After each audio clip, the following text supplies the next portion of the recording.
Discuss करेंगे इस video में एनटीपीसी की Q4 की अर्निंग्स।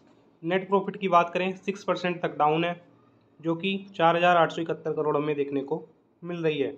ओवरऑल इनकम की बात करें तो वो हो गई है 44,745 करोड़, जो कि 37,724 करोड़ हमें देखने को मिल रही थी पिछले साल सेम क्वार्टर में। 6% की गिरावट है नेट प्रॉफिट में।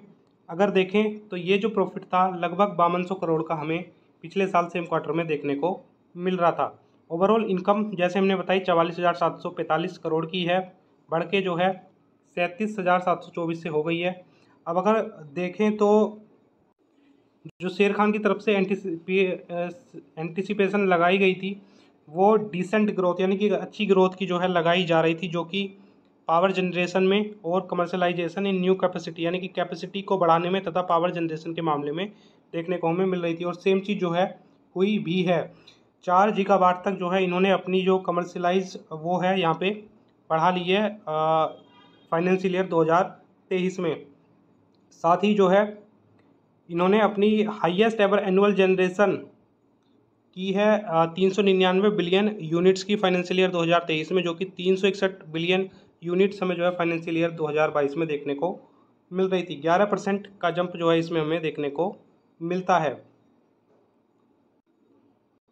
टोटल जो नेट प्रॉफिट कंपनी ने जनरेट किया है 2023 में वो 17,121 करोड़ के है, जो कि 2022 में 16,960 करोड़ हमें कंपनी का देखने को मिल रहा था। टोटल इनकम जो कंपनी ने गैदर की थी 2021-22 में वो 1,34,994 करोड़ के आसपास की थी, जो कि 2023 में 1,77,977 करोड़ के आसपास अभी देखने को मिल रही है। 3 रुपये पर शेयर का डिविडेंड जो है कंपनी ने अपने निवेशकों के लिए अनाउंस किया है। कंपनी की ग्रोथ जो है देखने को मिली है, हालांकि नेट प्रॉफिट जो है कंपनी का डाउन हुआ है 6%। उसके अलावा अगर हम देखें तो सारी चीज़ें हमें जो अर्निंग्स है उसमें बढ़िया देखने को मिल रही हैं। कंपनी लगातार बढ़िया करती हुई देखने को मिल रही है रिसेंट टाइम में, पावर जनरेशन के मामले में, कैपेसिटी इंक्रीज के मामले में, तो दोनों ही चीज़ों में बढ़िया कर रही है। और शेयर का चार्ट भी जो है बढ़िया कर रहा है। अप एंड डाउन के साथ में अगर हम देखें तो शेयर का प्राइस जो है 2021 में 80 रुपये के आसपास था, अभी जो है 180 रुपये के आसपास तक जो है शेयर का प्राइस चला गया था और जो है उसी के आसपास अभी घूम रहा है।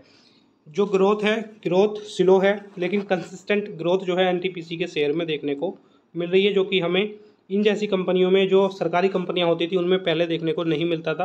पहले उनके चार्ट काफ़ी ज़्यादा वोलेटाइल यानी कि इस तरह के चार्ट जो है देखने को मिलते थे, कोई ग्रोथ नहीं थी कहीं।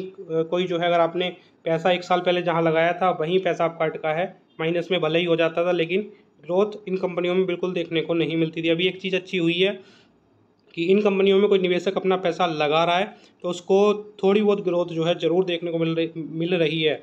अगर कोई डिप पे बाई करता है, जैसे कि ये जो लेवल्स हैं, इन लेवल्स पे अगर कोई बाई करता है तो काफ़ी ज़्यादा अच्छा उसके लिए है, क्योंकि डिप पे बाई करने का सबसे अच्छा फ़ायदा ये होता है कि कितना भी अच्छा शेयर है, अगर आपने उसके लोएस्ट प्राइस पे अगर उसको बाई किया है तो वो आपको कुछ ना कुछ मुनाफा कमा के ज़रूर दे जाएगा। इसलिए मैं हमेशा सजेस्ट करता हूँ कि डिप पे बाइंग करें, सपोर्ट के आसपास बाइंग करें, गिरते हुए कभी भी बाइंग ना करें। जब थोड़ा सा रिवर्सल आ जाए, न्यूज़ अच्छी आने लगे शेयर के बारे में, तब जो है फिर उस शेयर में बाई आप करें तो ज़्यादा बेहतर आपके लिए होता है। अब एनटीपीसी के जो निवेशक हैं कंटिन्यूसली होल्ड करके चल सकते हैं। कंपनी के नंबर्स ठीक आए हैं, कोई दिक्कत कंपनी के नंबर्स में देखने को नहीं मिल रही है। हालांकि प्रॉफिट 6% जो है कंपनी का डाउन हुआ, जो कि ज़्यादा कोई बड़ी बात नहीं है। छोटी मोटी गिरावट शेयर में देखने को जरूर मिल सकती है। नंबर्स यानी कि ये जो नेट प्रॉफिट है 6% गिरने की वजह से ज़्यादा कोई बड़ी गिरावट हमें जो है कोई एक्सपेक्टेशन हमें नहीं है इस तरह की ज़्यादा बड़ी गिरावट देखने को मिलेगी। शेयर का प्राइस ऑलरेडी काफ़ी हाई पे है, तो बाई करने के बारे में तो बिल्कुल ना सोचें। हालांकि जो निवेशक हैं होल्ड कर सकते हैं, पार्ट प्रॉफिट भी अपना बुक करके चल सकते हैं। आगे जो कंपनी हमारे पास है उसका नाम है क्रॉम्पटन। तो क्रॉम्पटन के भी Q4 के अर्निंग्स आ चुके हैं, उसको भी जो है हम रिव्यू करेंगे इसी वीडियो में। तो नेट प्रॉफिट जो है 25% तक गिरा है, गिर के जो है 131.5 करोड़ तक पहुंच गया है। रेवेन्यू हालांकि कंपनी का इंक्रीज हुआ है 15.7% के हिसाब से, बढ़ के जो है 1790 करोड़ पहुंच गया है, जो कि 1547 करोड़ हमें कंपनी का देखने को मिल रहा था। 131 करोड़ का नेट प्रॉफिट है, जो कि 176 करोड़ का हमें देखने को मिल रहा था पिछले साल सेम क्वार्टर में। कंपनी का जो रेवेन्यू है वो 15% तक बढ़ा है। हम पहले ही बता चुके हैं 1790 करोड़ हो गया है 1547 करोड़ से। उसके अलावा जो कंपनी के टोटल एक्सपेंस हैं वो काफ़ी ज़्यादा बढ़े हैं, जिस वजह से कंपनी के मार्जिन टूटे हैं और नेट प्रॉफिट जो है कंपनी का गिरा है। 21% तक कंपनी के एक्सपेंस बढ़े हैं और जो 1344 करोड़ से बढ़ के 1637 करोड़ इस क्वार्टर में हमें देखने को मिल रहे हैं। टोटल इनकम जो कंपनी ने गैदर की है वो 1807 करोड़ है, जिसमें कि 15% का जंप हमें देखने को इसमें मिल रहा है।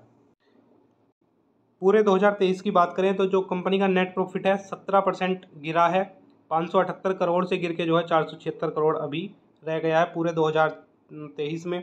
उसके अलावा जो इसका रिवेन्यू है, रिवेन्यू 6869 करोड़ है, जो कि हाइयर है 27% पिछले साल से 2000 यानी कि 2022 से। कंपनी का रिवेन्यू बढ़ रहा है लेकिन कंपनी का जो नेट प्रॉफिट है वो गिर रहा है, क्योंकि कंपनी कहीं ना कहीं प्रॉफिट कमाने में नाकाम हो रही है। 3 रुपये पर शेयर का डिविडेंड अनाउंस किया है कंपनी ने, तो जो निवेशक हैं उनको जो है 3 रुपये पर शेयर के हिसाब से डिविडेंड भी मिल जाएगा। अब शेयर के चार्ट को देखिए। शेयर के चार्ट को देख के आपको कुछ समझ में आएगा। ये एक यहाँ पे एक पैटर्न फॉर्म हो रहा है इसमें। अब जो लोग इस पैटर्न को समझते हैं वो मुझे बताएंगे कि ये कौन सा पैटर्न है, ठीक है। कमेंट में बताना है कि कौन सा ये पैटर्न है, किस तरह का पैटर्न इसको बोलते हैं। अब यहाँ पे एक चीज़ देखने को मिलेगी कि ये जो इसका एक सपोर्ट प्राइस था, ठीक है, यहाँ पे एक मिनट, ये जो इसका सपोर्ट प्राइस था यहाँ पे पहले एक बार इसको रेस्पेक्ट दी, रेस्पेक्ट करके शेयर का प्राइस थोड़ा सा ऊपर गया, लेकिन वहाँ से फिर जो है शेयर का प्राइस नीचे आया और सपोर्ट को जो है यहाँ पे इस लेवल पे जो ये सपोर्ट है इसको ब्रेक कर दिया और एक नया एक लोअर लो यहाँ पे बना दिया, ठीक है। उसके बाद शेयर में फिर से जो है शेयर ने सपोर्ट ली, लोअर लो लगा के वापस शेयर का प्राइस ऊपर गया, ठीक है, नई सपोर्ट क्रिएट करने के बाद, और 440 रुपये तक शेयर का प्राइस गया। वापस से शेयर का प्राइस गिरा, ये जो सपोर्ट थी ये सपोर्ट इसने जो है फिर से ब्रेक कर दी और शेयर ने जो है फिर से अपना एक लोअर लो यहाँ पे लगा दिया, और अभी जो है शेयर का प्राइस कितने नीचे जाएगा इसकी कोई गारंटी नहीं है। कंपनी बढ़िया है, लेकिन अगर आप कंपेयर करें दिग्गज कंपनियों से, जैसे आप हेवल्स से कंपेयर करते हैं या फिर उससे करते हैं पॉलीकैब बायर से, आप अगर कंपनी को जो है कंपेयर करते हैं तो उन कंपनियों में ग्रोथ ज़्यादा मिलेगी, वो उनके स्टॉक आपको ज़्यादा स्टेबल नज़र आएंगे इस कंपनी से।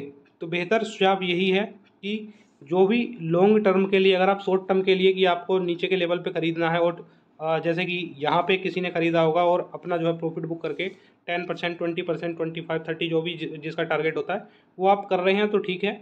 लेकिन अगर आपके टारगेट बड़े हैं, आप कंपनी को इस तरह से रख रहे हैं कि मुझे 5 साल 10 साल अपने पोर्टफोलियो में रखनी है, तो सिंपली आप जो है यहाँ से एग्जिट करके हेवल्स या फिर पॉलीकैब बायर, दो कंपनियां ऐसी हैं जो कि इस सेक्टर की लीडर है, मार्केट की लीडर है, ठीक है, उनमें आप जो है अपना पैसा लगा सकते हैं।